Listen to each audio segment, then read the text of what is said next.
Hi everybody, it's Lydia here. So I haven't done a Top 5 Wednesday in a little while, but this week's topic I thought was a really interesting choice, and it is top 5 favourite books on mental health. So let's do this.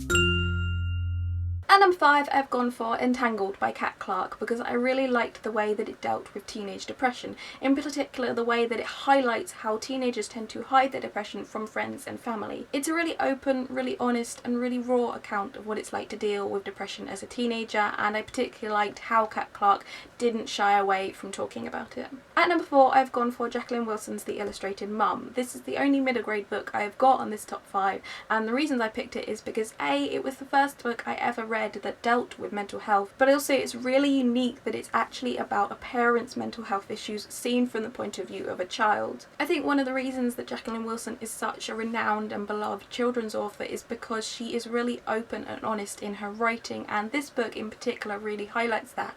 It's a topic which is difficult to talk about regardless of what age you are, but she doesn't patronise children when she's writing about it, and it is just such a brilliant account of what it's like to go through that from the point of view of a child, and I really loved it. At number 3, I've gone for The Curious Incident of the Dog in the Nighttime by Mark Haddon. It's a really enjoyable book and really fun, but also it's an incredibly insightful look into what life is like from the point of view of someone who is on the autism spectrum. I think one of the reasons that this book is so brilliant is that Christopher isn't a character that is presented in a way that you pity him.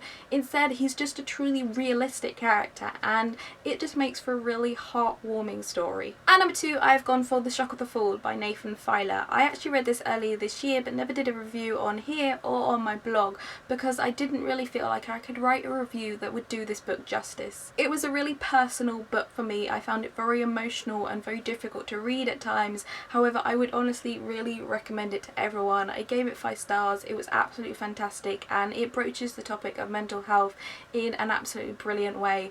I really cannot recommend this book enough. And at number 1, I have gone for Am I Normal Yet by Holly Bourne, because yes, this is a book about a character with OCD, but it's not about the fact that she has OCD. Yes, of course that comes into it, but primarily it's about her struggling with school, struggling to make friends, trying to get a boyfriend. It's about female friendships, it's about feminism, it's about all this real life stuff, and the fact that she has OCD obviously comes into it, but it's not the main storyline, and I really want to see more books about characters with mental health issues where it isn't solely about the fact that they do have these mental health issues, and I really loved that this book followed in that vein. So that's it for my top 5. Let me know in the comments below if you've read any of these books and what you thought about them, and also if you know of any other books that have characters with mental health issues in them but aren't necessarily about the fact that they have these mental health issues. Please let me know, because I really want to read more books like that. So that is it for me today. I will see you again soon, but until then, bye!